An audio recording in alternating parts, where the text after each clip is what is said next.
Sri Aurobindo speaks of four great events: the siege of Troy, which created Hellas, the crucifixion of Christ, and he says Christ from his cross humanized Europe,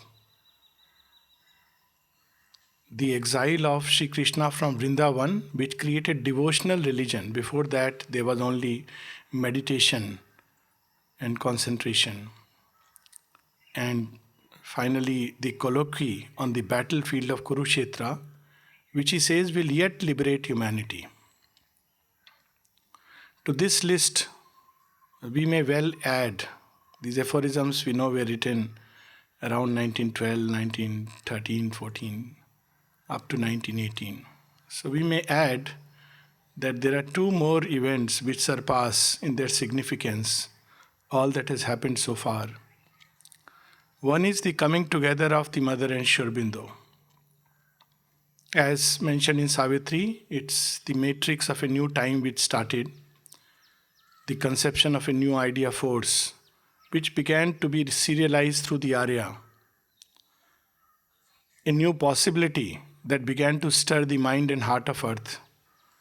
Beautifully, the mother mentions in one of her diary notes, I think it's 25th September 1914, O Divine Mother, thou art with us. So there is a concrete assurance that she is here now upon earth. And then she mentions, a new light shall break upon the earth, a new world shall be born, the things that were promised shall be fulfilled. Much later, she would ask Amal Kiran to bring this piece, strike off shall be, and say, a new light is born, a new world is born, the things that were promised are fulfilled. So this is of course in April 1956 that she gave this message. We know Supramental descent took place in 29th February. So this is the second great event which took place. First was the coming together of Mother and Sri Aurobindo, which was a promise for the future, a new possibility. And 29th February, which was a decisive movement towards actualizing. It made the possibility concrete, so much so that the mother declares that it is a living fact, no more a promise, but a concrete reality. And a day will come when everyone, even the most blind, the most unconscious, will be able to recognize it. Of course, the problem with all divine issues is that there is a big time between the tathastu and the actual visible effects that human beings can see. When mother was asked how much time will this take, mother said initially, wait for a few thousand years. And naturally everybody was very disheartened. So she, after a few more talks, she said, well, when I said this, many of you were disheartened. And she gives a reason, because human beings live in a very small lifespan. So few thousand years is like, but really speaking, if we look back and see when the mind came into existence and the first humanoids and so many abortive humanoid species, from the Cro-Magnons to the Neanderthals and finally Homo sapiens erectus, many thousands years passed before even the first semblance of a man could manifest on earth. And then another several thousands before humanity is, as it is today, contemplating a newer dawn, a greater dawn. So at one level it's perfectly fine, and I have my own little way to look at it. Well, if it is 10,000 years, it means we have 10,000 years of serving the mother and many more moments of loving her. So it's so beautiful, it's fine. Because once one is on the in the divine service, then there is no time. In fact, one wishes that, well, endlessly one can serve. That's the only joy that one has. But that apart, the mother felt the pain and agony of her children. So she said, I want to clarify myself after a few talks. She said, people thought that I am talking about the birth of the Superman. She said, no, that is round the corner. I have spoken about the effects to be visible to all. The message that she gave, that the most unconscious, the most blind, that will take a few thousand years. At the same time, she says, but those who are in contact in some way or the other through the psychic door with this new world, they can already begin to feel this new world which is in the shaping. And that completes the whole thing, that basically if you want to experience, see this new world and have the joy of collaborating and participating in it, there is a door. We need to exchange this cataract eyes. When surgery is required, we are born with cataract in the eyes, the cataract of ignorance. And the divine does a very nice surgery. He doesn't give anesthesia. He does it without any knife. He does it purely through the laser beam of his light, and does it very beautifully, like a real divine surgeon. I'm reminded of this, of a little diary note of Nalnida. When he goes to dining room, and it's an inspiration for the for all of us, how these people have gone through the path. So the size of the lemon was becoming smaller and smaller. And Nalnida feels in his mind that, I wish I could have two. He doesn't ask it. He could have easily asked it. People would have been glad to give him 4. Instead, he writes a letter to Sri Aurobindo. I had this urge to ask for more lemons. Lord, with a butcher's knife, take away this feeling in me. Sri Aurobindo writes back, take away, yes, but why with a butcher's knife? Surely the divine can do better. How about using a surgeon's scalpel? So it's so true that the divine removes this cataract without even our knowing it, and we begin to grow into that consciousness. So this is the second event. And with this second event, there is a whole new world which has come into existence. Now, we talk about transformation as something hanging in air and in a void, but if you look at the whole past of earth, it has prepared itself for this day. That's why the mother used the word, the things that were promised. She was asked, promised to whom? She said, you don't know what it has been prophesied. Sri Aurobindo passingly in one of his poems, In the Moonlight, mentions what John of Patmos saw, what Shelley dreamed, vision and vain imagination deemed. The city of delight, the day of God. That's how she has called it, the day of the Lord. And it raises a small little question that, well, why this particular day is day of the Lord? The day of the Lord is every day. Every moment is a day of the Lord. We see a clue in one of her messages where she says, on her 80th or 81st birthday, maybe 82nd, I think 80th, let's settle on 80th, where she says, to celebrate the birth of a transitory body can satisfy some faithful feelings. To celebrate the birth of the eternal can be done at every moment. This is what we have been doing. When we speak about the divine is everywhere, in everything, this is how we can celebrate that. But to celebrate the advent of a new world, of a new consciousness, is an exceptional and rare privilege. She rates it as something greater than all that we have experienced so far. And that becomes obvious when we see the world's spiritual history. It is not the first time that people have come in contact with the divine. Several times in the past, mystics, seers, in some way or the other, have experienced the divine. But this experience has been, one, largely an individual experience, and if at all it was attempted at a larger level, it was for a select few through a select path. Sri Aurobindo speaks of this in Savitri, where he says that a door is shown, a way of hard escape. It's an exit door is shown, through which humanity scrambles through. And even there, if you really look at the movements, many movements have come around the great personalities, Krishna, Christ, Buddha. And how much, if we are really sincere, followers is a different thing. Followers are many. But very few who really are able to even breathe a little of that consciousness which they represented. Because it's not so simple as that. It's the manifestation, and to walk that path is a big big gap between we as we stand here today and the consciousness that they represented. So beautifully, there's a story of Guru Nanak where people tell him that you have so many followers. He says, "Oh, you really believe it?" So his close disciple says, "Yes, yes, you have. I can see this whole village. Everybody follows you." He's okay. Let's see how many follow me. So next day he starts walking, and everybody knows that he is going on a journey. So everybody joins. What a joy to be with the master.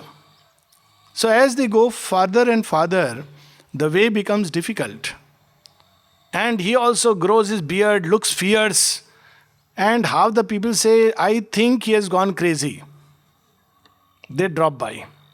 Then as he goes further and further, it's still more difficult. At the end of the road, there is one follower who remains, who had asked him the original question. So he said, "Now you can see how many followers I have."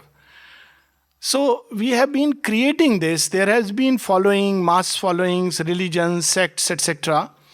But this is not going to solve the problem of the earth. So this is the first thing, that there have been individual contacts with the divine, but these contacts have been largely individual.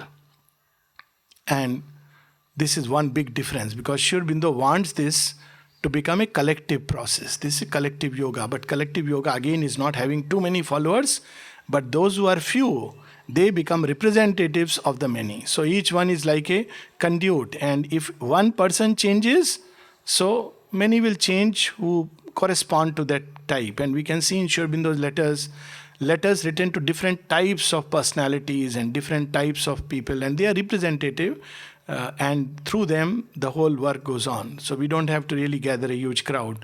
Small is good enough, and that's what Sri Aurobindo and the mother always asserted. Then the second difference is that all these experiences that we had were in the ground of the inner being. This is something, even now human beings have a fascination for inner experiences. They compare visions and voices. I had this vision, and then starts a door of spiritual competition. You had this vision. Okay. I had another one, still greater. And then there is a great story about how many visions one had. And some poor fellows are thinking, "Oh, I don't have any visions. I don't hear any voices. Am I a backward scholar on divine's, classroom?" Well, no, not at all. We are not here for this. Humanity has experienced this kind of a thing for long, long time.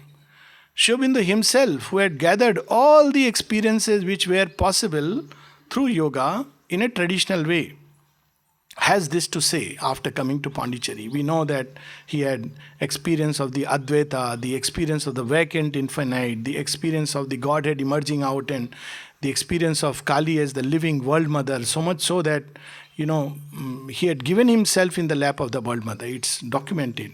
Even before coming to Pondicherry, he could see the gods. He had the experience of nirvana, all that pranayam can do. Then, of course, Vasudevam Sarvamiti, all kinds of experiences which are rarest of the rare.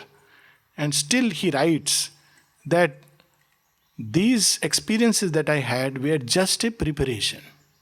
And I find it a very amazing, that Sri Aurobindo would write like this, that these are just, people would die lifetimes to have just a glimpse of the divine. And he is writing, these are just a preparation. The real work is yet to be done. And then he says that yes, there are many people who have these experiences, Advaita experience and this experience and that experience. But this is not what I have come here to do, to add to that line of experiences. Because they are taking place in the ground of the inner being. We have to withdraw far into some inmost Himalaya of our being to get a glimpse. And it is wonderful, it is difficult, no doubt, but that doesn't solve the problem. If the divine is the only reality, why shouldn't we breathe naturally the divine as we breathe this air? And the mother did say that later on, that, by the very fact that you are present on earth today, you breathe a different atmosphere. We may not always be conscious of it, just as we are not conscious of the oxygen. So this was their work, that not in the ground of inner being, but in the very outer material consciousness, the play of the divine, freely and without any hindrance.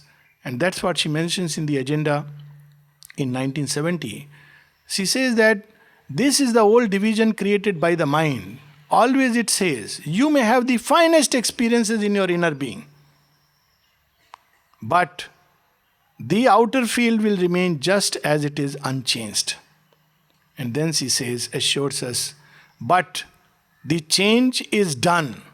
Then she says, it'll take a long time, as they say, for it to be worked out in all its details. So this is being done. In fact, the mother took the yoga much farther than 1956. We know of 1956 and celebrate the day. There are many days that followed which are worth celebrating. For instance, in 1958, she gave a message that Mother Nature has decided to collaborate. This was one step ahead. So she was asked, what does it mean that nature has decided to collaborate? She said it means that earlier she was not accepting the new consciousness. It has come. It's like, somebody comes to the house and nobody likes. Nobody gives food to eat. Nobody takes the part. Nobody gives a room or a place. Then what will happen? Either the person will go away. That is what been happening till before 1956. Several times the supermind would descend, but would not stay with matter. The first time, Mother documents that when she met Sri Aurobindo, this was a question in her mind. That we were seeing things in the supermind, will they materialize? And Sri Aurobindo said yes, and immediately she saw the supermind descend. Several times the supermind would descend in his body and the mother's. And if they wanted, they could have taken this route of supramentalizing themselves. But they didn't take this route. Earth has to be ready, matter has to be ready. It must receive and change as a consequence. So we see that in 1958, she says, I identified myself with nature and I began to understand her play. So nature told, look, it's okay, it's a new thing which has come, but I'm enjoying my play. Don't disturb me, I'm enjoying it. It'll take me 1,000 years, let me play for 1,000 years. So she said, okay. She started playing with nature, becoming one with nature. This was the big challenge for her. Several times when sadhaks would say that I think Mother has put pressure on me, that's why I am experiencing this or that. Sri Aurobindo says Mother never puts pressure on sadhaks, she only gives them love. She puts pressure on nature. Because nature, she's not, about this small little individuals here and there putting pressure. She puts pressure on nature and we feel the repercussions sometimes. But to sadhak, she unfolds in the arms of love. She knows that, we can't bear pressure of even the mental consciousness, leave aside pressure of the supramental consciousness. So, in 1958 onwards, she said, now the children who will come, they will be born with this new substance integrated. Because when she started playing with nature, she started slowly bringing this new substance and nature said, this is making the play more interesting. It's nice, I'm enjoying it. She discovered that it's a joy. It's not something very difficult. That's what happens when we read Sri Aurobindo and the mother, oh my God, such a difficult path. But as we begin to walk, we experience such delight, such joy. Of course, catching it by the right end. By the right end is being psychically open to the mother. If the wrong end is very scholarly, mentalized, highly intellectual approach, then of course it's very, very difficult. Every step is... But by the right end, then one discovers what a delight it is. So nature began to accept this new consciousness. And therefore, she said, now all the children who will be born with this, it's my own language, with this new chip integrated with their software. This part. So they are going, now, it's the game plan has changed. We don't have to worry about the ministers sitting in parliaments. All that we need is to worry about how best we can rise up to the level of these children, not fall below, because people, how to go to their level. So later on, Mother would say how to rise up to their level, because they are born with something else. So in mystic traditions, there is something called as second birth, baptism, born anew, Dvij in Indian tradition, where after a certain period of time, you are taken to a priest and you are initiated. But these children are born anew from their very birth. And it's going to storm this world. We cannot even imagine these children as they are going to grow up. Already we see the first repercussions all over the world. No place is an exception. Where they are revolting, rebelling, they are trying all kinds of things. They are rising up in huge numbers. It's an uprising which is beyond our comprehension. So this is another thing that was done post-1956, worth celebrating. Then of course we know the great experience in 1960, and the mother said, then the whole yoga is changed. All that I wrote before 1956, she started feeling that all that is very childish. Now, for us, that is wonderful. But then she says, 1960 onwards, the whole yoga changes. This beautiful experience of Krishna coming and playing a trick with mother on 29th February 1960. Suddenly he appeared in gold in mother's room and said, you see, you won't have a place to sit. Now, when Krishna plays tricks, there is a logic behind it. So mother said, okay, he is going to come. So she had told all the disciples, please don't disturb the atmosphere, and I'll come and say what is to be done, where things have to be kept. But disciples are always very faithful. So they have, already by then everything is arranged. And already there is a queue waiting. So when mother comes, he says, I was not very happy with this scenario because I had told them. But nevertheless, instantly, she said, now Krishna is going to come and Krishna is sitting on the chair. So where does mother sit? She vanished. And she was suddenly everywhere and nowhere. And then, for that entire period, she has that experience when she is sitting, that Krishna is giving the medals and she is everywhere and nowhere. So this was Krishna's trick, that can you do this? Annul thyself. This is the line mother said, which I was reminded from Savitri, the lesson that Krishna gave. And it's a take-home point for all of us for this yoga. Annul thyself, that only God may be. The more we remember ourselves, cling to our little personalities, our little problems or big problems, of course they are always big to all of us, and our issues, our name, our fame, our this or that, then God has no room. Supermind, mother says, is too vast, it cannot find place because we are like a small little pinhead. So this is the secret that she gave. Then of course we know 67, she said that it has entered into a realizing power. 69, another very important day when she says 1st January, this new consciousness descended. And since then she started saying it has assumed the role of a mentor. And this consciousness is beginning to now guide humanity as a mentor. It's a mentor consciousness, very benevolent. And with that started the coming of the Superman. So when we really look at the events, one event which I have forgotten, 13th to 14th April 1962, where she went one step further because truth has to lay its base for love and ananda to come. This is the real work. Ultimately, love and ananda, but without truth's base, but first high truth must put its base upon earth, because without that, it's not possible. It degenerates into all kinds of things. So in 1962, on the night of 13th April, 14th, she had an experience of the yoga of the world, where divine love was permeating this world, penetrating this world. So really, if we look at it, the mother has gone so far in preparing this whole world, done thousands of years of tapasya and preparing it for us. And for us, it just to receive. That's it. So this second difference is that now these experiences will begin to take place in the most outer material waking consciousness. This is a big difference between Sri Aurobindo's yoga and other yogas. One of the things that Mother asked Sri Aurobindo when she came was that what is this trance that yogis are supposed to have experienced in India? I have not experienced it. And Sri Aurobindo says, nor have I. Sounds very interesting. And then he says that even in the highest consciousness, I was always aware of the waking consciousness. It is literally how Brahman operates. It's Chatushpad. All the 4 layers are simultaneous in the divine. That's what the word Om conjures, that all the 3 states and the 4th which encompasses them are simultaneously present. So all that story about trance going within, now we have to experience the play of the divine consciousness in the most material, everyday life, outer life, the most outward things in the body. The body itself is beginning to open up and receive this new light, this new consciousness. So the whole direction has to change. That's why the path that came later was that the mother gave was open, receive this new consciousness, come in contact with it. All the rest, she says, is phantasmagoria.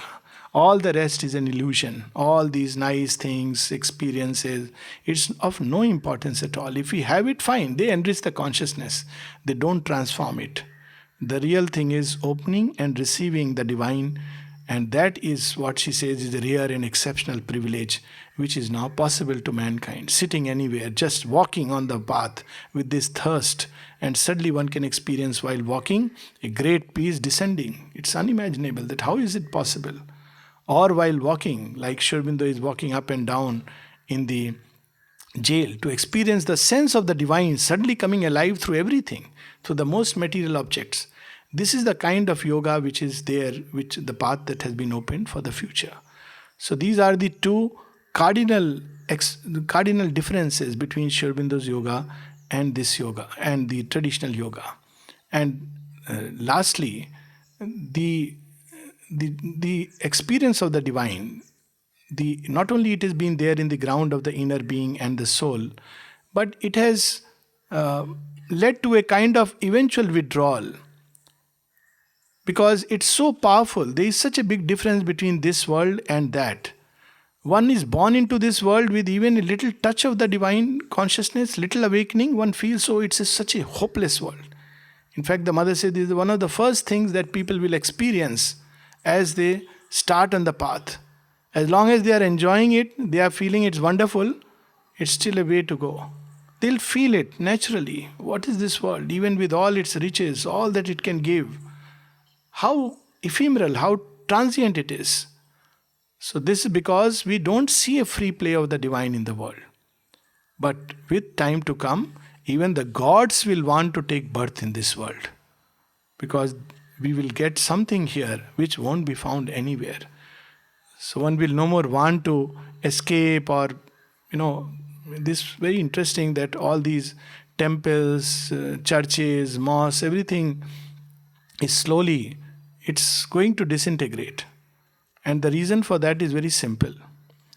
The reason is that God has got bored of sitting in the temple and being worshipped with all this. Sometimes it's such a, painful thing. Imagine sitting in a place for 24 hours with all this dhupam and agarbatti. I mean, it's with symbols. He can't even run away. The devotees will keep on coming. There was a nice story I heard about, mother used to give darshan, and naturally people would rush to her and receive something. Now you see how the bhaktas can have different bhavas. So one person would not go. And he was also a bhakta. So he was asked that, why don't you go? He said, no, you know what? I see every time mother picking up a blessing packet and giving me, picking up a flower and giving. I start wondering, so many times she's doing hundreds of times, how much her hand would pain. I don't want to add to her pain. Now this is something amazing. I don't want to add to her pain. She is constantly doing this. It's a very painful thing, every time doing this. So God has decided to change the plan. There is a nice story in Indian thought of Jagannath. And Sri Aurobindo speaks about this story of the chariot of Jagannath, which is symbolic of what we are going to experience in days to come. So the story goes that Lord Jagannath stays in his temple, which is a whole long story. He stays all the days, but one day he steps out. Maybe for a few days, some people may say he steps out, then goes to his aunt's place and then comes back. Now when he steps out, now you see the symbol of it. Normally one enters the temple, goes into the sanctum sanctorum, and then has the Lord's vision. Now he has come out. So this is a different league altogether. So when he comes out, everybody all have gathered, pulling the chariot, and obviously suddenly there is an occasion to tell him all our woes. We don't have to go, he has come. Like the king coming and saying, okay, tell me what you need. So it's a story, but very symbolic, and Sri Aurobindo has written on this, that what are the four wheels of the chariot of Jagannath. And then he says, which is so true, that only for a few days, the real chariot of Jagannath is yet to be built. That real chariot, because this is a symbol, and when the society will be founded on this real chariot, on unity, on brotherhood, on love, on freedom, this will be the real chariot. And of course, the mother did build this chariot. That chariot is, of course, Auroville, whose birthday we celebrate today. This is the new chariot of Jagannath. And the divine has stepped out now into the forefront of the human play. So he is no more behind. Instead of constantly trying to find him within. We can breathe him, we can feel him in every little activity. And the more we do it, the more we will receive and rejoice and grow, and the change will come. How long will it take? This question has probably an academic interest, and we should not get into that. There's a nice little poem of Sri Aurobindo, which Mother has read out beautifully in her own voice. Maybe that indicates what has been done on this day, and it's called One Day, the Little More. One day and all the half dead is done. Of course, there are a lot of debates on whether it is dead or deed, and both apply. It doesn't matter. Half dead is the subcon. That's the latest edition. Some people say in the beginning it is half deed. Half deed means what was not yet done is completed. But it applies also to half dead, done. Like we say, I am done with my meals. So half dead is done. Half dead is that phantoms of the past that were lurking in the shadows of our nature, in the subconscious memory. Now it is changed. All the half dead is done. One day and all the unborn begun. The new consciousness waiting to be born. One day and all the unborn begun. A little path and the great goal. A touch that brings the divine whole. Hill after hill was climbed. And now the great tremendous brow. Hill after hill was climbed, and now behold the last tremendous brow. The great rock that none has trod. A step and all is sky and God. So this rock is the rock of material consciousness, which was not allowing the divine consciousness to have a free play in the world. The rock that none has trod. People have gone to the highest levels. Where they have not gone? Into the nether mysteries of matter. This rock would stand a sentinel. The moment we take a physical body, it's such a pity that even if one has come from the higher planes, one forgets. For a long time, it takes time to discover, rediscover. Years are gone by. So much time is wasted. And Sri Aurobindo contemplates this in his last essays on supramental manifestation. Eventually, yes, something happens and we discover, but so much time has gone. It's a pity that we begin to become aware of something like new consciousness when we are 25. By 50, we are done with our stupidities, hopefully, and feel, yes, now we must walk the path. But by 75, we realize that it's already retirement age. It's a big pity. So little time. Why shouldn't it be that children from their very birth, in some way or the other, be conscious of this new consciousness? Of course, it will become more and more, it will express as the bodily instruments develop. And Sri Aurobindo contemplates this problem, that the difficulty is dual, corporeal and psychological. Psychological, yes, we know about it. But corporeal, the very fact of taking a material birth is a problem.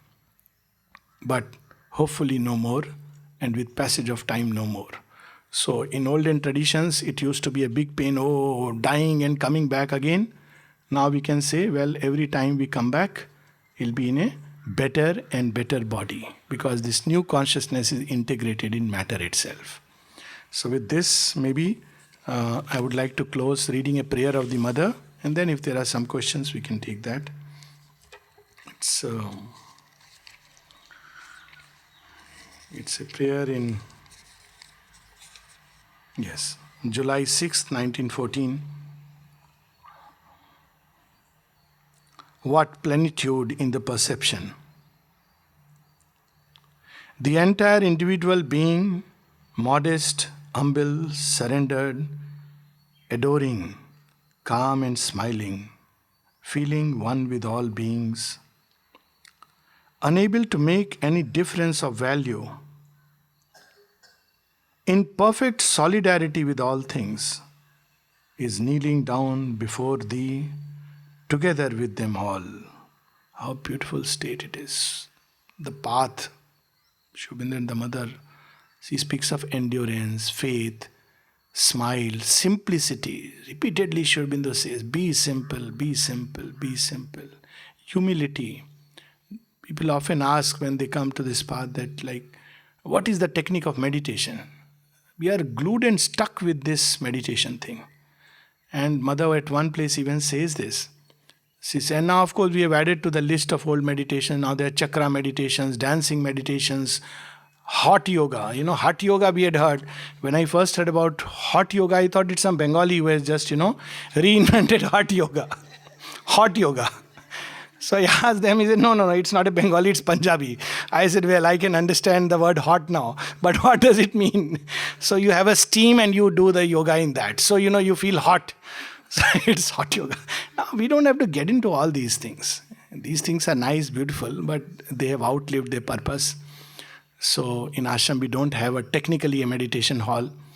And much later, when mother started collective meditation in the playground, she said, the problem is that even here, even among those who are so-called developed and advanced, even they, the moment they think of spirituality, they think about meditation.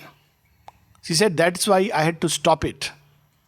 Because it's a tendency to go back into the old method. How many hours one can sit in meditation. It's not important how many hours one is sitting or standing.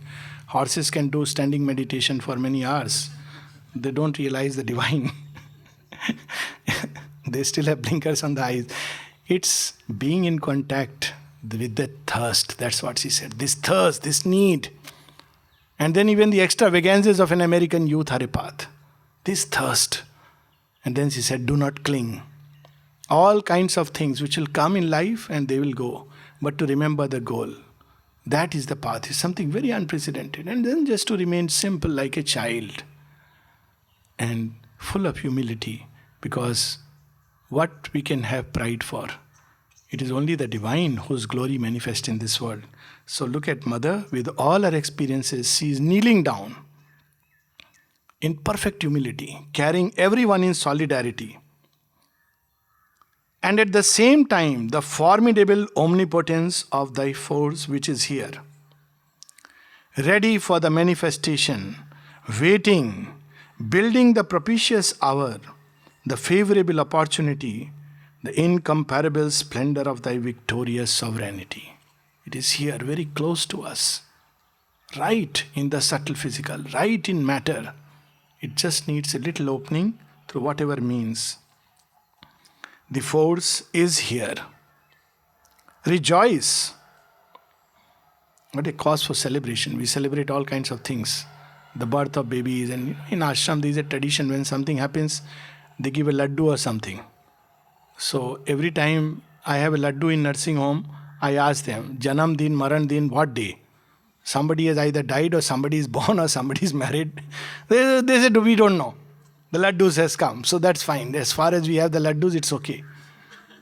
But look at it, a cause for rejoicing. Rejoice. Why? Because the force is here. Why are we worried? Why are we careworn, always carrying anxiety, loads, truckloads of things over our head? If we can just hand them over to the divine. Mother says to get rid of this ego of responsibility is the biggest challenge. So human beings, so difficult. The force is here. Rejoice.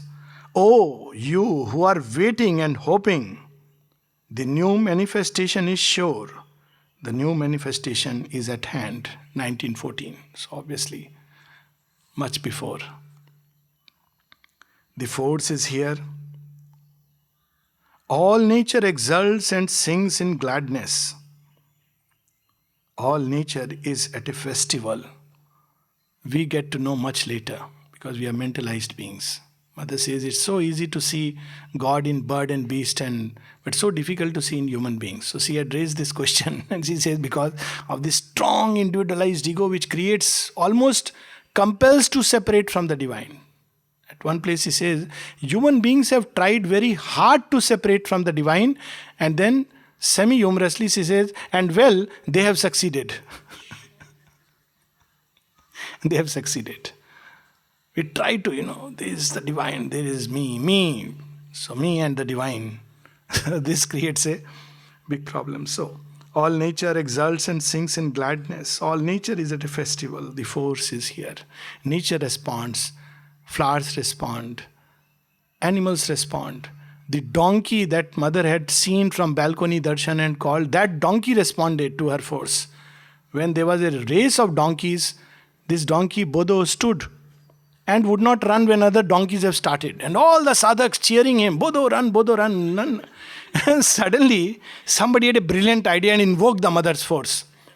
Suddenly, Bodho ran and came first. This is a real story. And there is another very interesting story about the donkey that people, someone complained to Sri Aurobindo that this donkey just, runs and jumps around in the ashram. He doesn't do any work, but otherwise he's very active. But if you try to give him some work, he will be like a lazy bone. And Sri Aurobindo is reported to have remarked under his breath, typical sadhak. So donkeys respond. Flowers responded. They would come to mother. Tree would come and say, Mother, help me. They are going to cut me. And we become big sadhaks, we have to solve our problems ourselves. And they would come. She would say the animals, they would respond. But this mentalized being called man, very difficult. The inconscient has become in him hard and rigid. She said inconscient is easy to tackle with because it's something formless. But the inconscient in man is very hard and rigid. That's the experience which she speaks about when she entered into the mental sphere of people. That why they don't know about supermind, it has descended. Only 5 persons. And some of them not known, Indubhai Patel or poet Bendre. Very few people know. Some experience they had that, that something has happened. Amal Kiran, of course. So why they don't get to know? And then she discovered as she went down and down. And then she says this experience at the very bottom of the inconscient, I came across a spring. An almighty spring with the seeds of a new world, which cast me up on the surface. So this is the difficulty with us, but nature is enjoying, nature is already, happy, nature is exulting, only sometimes it's too happy. When it's too happy, then there are, chaos from our human point of view. The force is here. Arise and live. Arise and be illumined. Arise and be illuminated. Arise and battle for the transfiguration of all. The force is here. So we'll close with this. It's 8:30. If anything quickly, or we can just close it with a quiet meditation, whatever. Yes. Firstly, I don't understand supermind. None of us does. The second thing is, if we look at the world today, and particularly through the news channels and what we see around, what is happening around in the world, it seems to be a pretty chaotic, difficult. Okay. So first is about the not understanding the supermind. There's a wonderful stage. That means one is ready. Because the Ish Upanishad declares that avigyatam vijanata avigyatam avijanata. He who knows it not. He who has the thought of it. And who has not the thought of it, knows it. So that's to your credit. Now regarding the divine Leela in the world, we know that news channels, you see, this might take on it. Who are the people who will be, when they will no more be there, then we will know that the new world has come. One is, of course, politicians, policemen, doctors, I'm sorry, but we create so much fear. Lawyers, and I may add the media. Now when this is not there, you can be sure that the new world has fully established itself. They are the bastions of falsehood. You look at now, but what is happening now? See, it's a twofold action. One is that all that was submerged, all that has now come to the surface. Take for instance the media, as you say, now recent events. Now we all knew that media has certain leanings. Now it has come so blatantly in the open that nobody can deny it. You have to make a choice and a stand and this side or that side, and it will come in the open. Nothing can remain hidden. In the ashram context, Mother said something very interesting. Do not do something which you cannot do in front of everyone, because nothing can remain hidden here. It's so true. This is happening as an action of truth, that all that was buried is coming up. And naturally, there is the clearing, there is the, dark things which come up. But look at even that, how in one action, divine touches many points. That's why it's an eagle vision. Take the latest event, which happened in JNU. It has stirred many persons. But it has touched many, many idea forces in the world. It's not just one event. from nationalism and patriotism to freedom of speech, to politics, to sedition, to all these things have been touched simultaneously. So it's a very beautiful thing, because things which we have glossed over or we just sat over for centuries, we have to now confront them and take a decisive stand within us. And whatever be the stand, doesn't matter. What counts is sincerity with which we do it. So this is what is happening at one. Second level, that it is definitely true that one thing which Supermind will expel, when mother was asked that what will it remove from the world, she said, why should it remove anything? It'll, everything is included in it. But then she added, perhaps the hypocrisy and the artificiality. We have to just see the children, and we will see that how these children, one thing they hate is hypocrisy and artificiality. And of course, there are many, many events which are taking place because thanks to the terrorists, the world is getting realigned and the boundaries redrawn. Could you have imagined America and Russia coming together in a common cause? At least, 20 years back, it would have been impossible. And all this realignment is taking place precisely because a new consciousness is active. Things are getting gravitated into a pocket. Doctors are very happy when there is, localized cancer. So now cancer is now a reverse process taking place. Generalized cancer is becoming localized. So it's easy to remove. So we can discover these pockets, and these pockets of resistances, the next step will be their annihilation. And this is hardly any time, just about 50 years, 60 years since the supramental advent. And as mother said, thousands of years to go. But individually, we can go much, much, much faster, because the individual goes much faster than the collectivity. So the take-home point for us is, as Sri Aurobindo says in one of the letters, that outside there are Hitlers and Mussolinis and Stalins. Let's not focus on them. Let's focus on the wonder that is born in our hearts. I could go on much more on this whole subject of workshop, so I'm just resisting myself. Yes. 6th July 1914 itself, mother got about nature. When it turned in 1950, mother identified herself as nature. 58.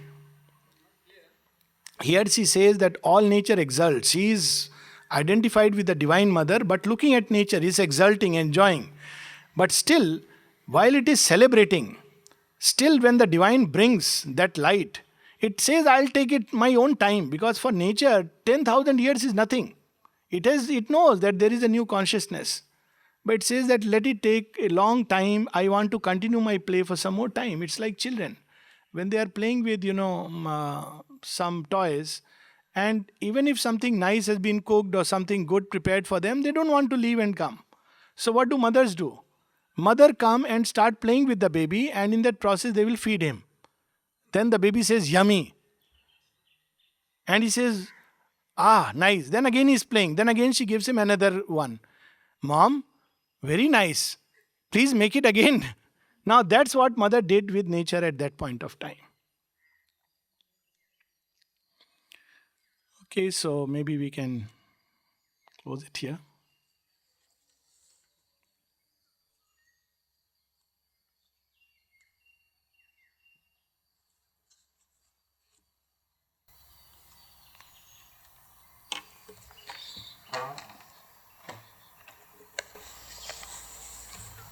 I think you would all like me to, on behalf of all of us, so many people gathered here today. We haven't seen this amphitheater so full before. To say thank you to Dr. Alok for being with us today, for sharing his illumination.